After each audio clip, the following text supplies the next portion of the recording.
وعلیکم السلام ورحمت الله وبرکاتہ.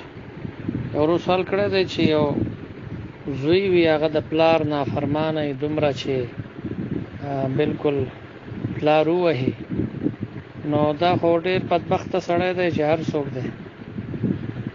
قرآن کریم کې خو الله فرمایي ولا تقل لهما اف، مور پلار ته تاسو اف قدر مه وایئ.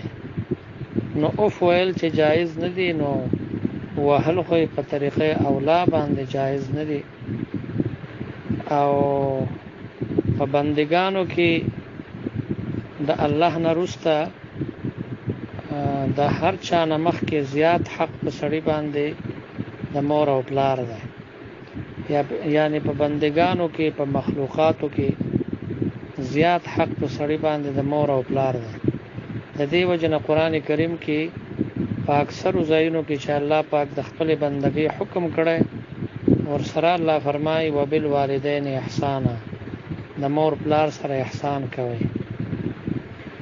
اوله پاره کې الله فرمایي واذ اخذنا میثاق بني اسرائیل لا تعبدون الا الله وبالوالدین احسانا.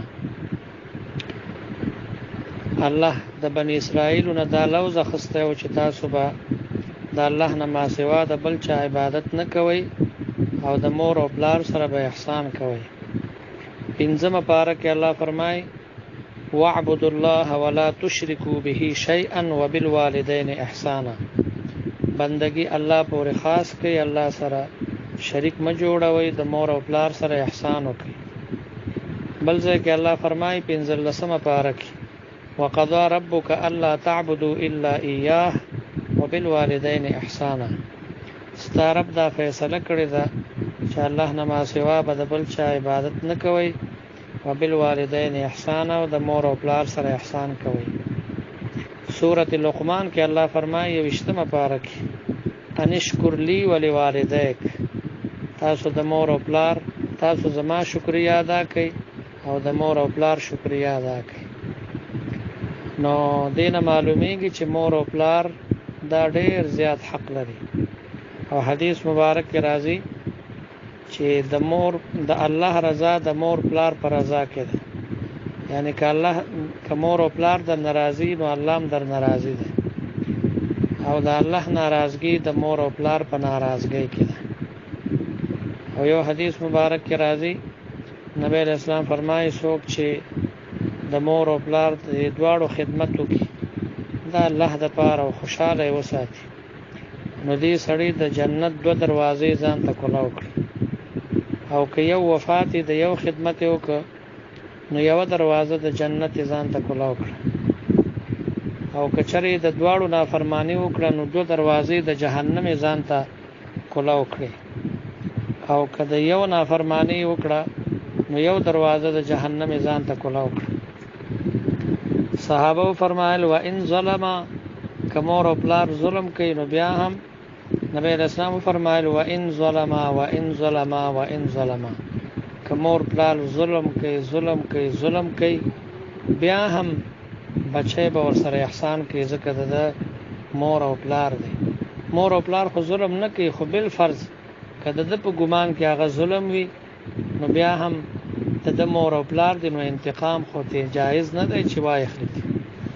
بهر حال مور او پلار خوشاله ساتل پکار دي. الجنه تحت اقدام الامهات، جنت دا د مور او پلار د قدمونو لاندې ده. یعنی مور او پلار ته ځان عاجزه کا، د هغې خدمت وکړه، هغې خوشاله وساتي، بس د جنت مستحق به وګرځي. په دې کې ډېر تفصیلات دي. بهر حال مختصر به درته ووایم چې د مور پلار نافرمانی کول دا په ګناه کبیره او کې داخله ده. نبی اسلام فرمایي الکبائر الاشراک بالله، لوی ګناهونو کې یو لوی ګناه د الله سره شرک کول دي، او حقوق الوالدین او د مور او پلار نافرمانی کول دي، وقتل النفس او یو مسلمان په ناحق باندې وجل دي. مور او پلار نافرمانی کول دا په اکبر الکبائر کې داخل دي. السلام ورحمت الله وبرکاتہ. یو سوال کړی دی وای د مړي مخ قتل نو کا د جنازې نه مخ کې کرستوي نو قتل جایز دی. وعلیکم السلام ورحمت الله وبرکاته. بهر حال چا چې کومه خبره کړې مونږه د هغې د خبرې نه رد کوو نه تصدیق کوو، خو ما درته ویلي چې